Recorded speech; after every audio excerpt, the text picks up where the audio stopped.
அரியாங்குப்பம் தொகுதிக்கு உட்பட்ட பகுதியில் உள்ள நீர் வழித்தடங்கள் மற்றும் வாய்க்கால்களில் ஏற்பட்ட அடைப்புகளை உடனடியாக தூர்வார வேண்டும் என அதிமுக பொருளாளர் ரவி பாண்டுரங்கன் தலைமையில் அதிமுகவினர் அரியாங்குப்பம் கொம்யூன் பஞ்சாயத்து ஆணையரை சந்தித்து மனு அளித்தனர். அரியாங்குப்பம் தொகுதி காக்காந்தோப்பு, அபிராமி நகர், வீராம்பட்டினம், சுனாமி குடியிருப்பு ஆகிய பகுதிகளில் மழைநீர் தேங்கி நிற்கிறது.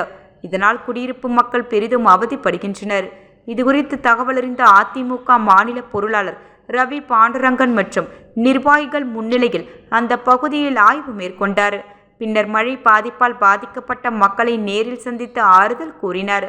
அதனைத் தொடர்ந்து அரியாங்குப்பம் கொம்யூன் பஞ்சாயத்து பொறுப்பு ஆணையர் நாகராஜன் மற்றும் மேல்நிலை பொறியாளர் சுரேஷ் ஆகியோரிடம் அடுத்து வருகின்ற கனமழையை முன்னிட்டு வாய்க்கால் அனைத்தையும் தூர்வார வேண்டும், மழைநீர் தடையின்றி செல்ல வழிவகை செய்ய வேண்டும், நீர் வழித்தடங்களில் ஏற்பட்டுள்ள அடைப்புகளை சரி செய்ய வேண்டும், காக்கையாந்தோப்பு பகுதியில் உள்ள குளத்தில் தேங்கிய மழைநீரால் பொதுமக்கள் பெரிதும் பாதிக்கப்படுகின்றனர், அவை வெளியேற்ற நடவடிக்கை எடுக்க வேண்டும் உள்ளிட்ட பல்வேறு கோரிக்கைகளை முன்வைத்து மனு அளித்தார்.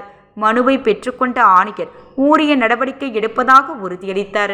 உடன் அரியாங்குப்பம் அதிமுக தொகுதி கழக செயலாளர் ராஜா மற்றும் தொகுதி தலைவர் ராஜேந்திரன், வீராம்பட்டினம் வார்டு கழக செயலாளர் பன்னீர்செல்வம், தொகுதி துணை செயலாளர் சிவா, அம்மா பேரவை இணை செயலாளர் ஜீவா, வார்டு கழக செயலாளர்கள் ஜெயக்குமார், பாலூர் ரங்கநாதன், தொகுதி மேலவை பிரதிநிதி குமரன் மற்றும் வார்டு கழக நிர்வாகிகள் நாகப்பன், கோபி, கலைச்செல்வன், செல்வம், அன்பு, எம்ஜிஆர் மன்ற தொகுதி செயலாளர் சரவணன், அசோக்ராஜ், முனியப்பன் என கழக நிர்வாகிகள் பலர் உடனிருந்தனர்.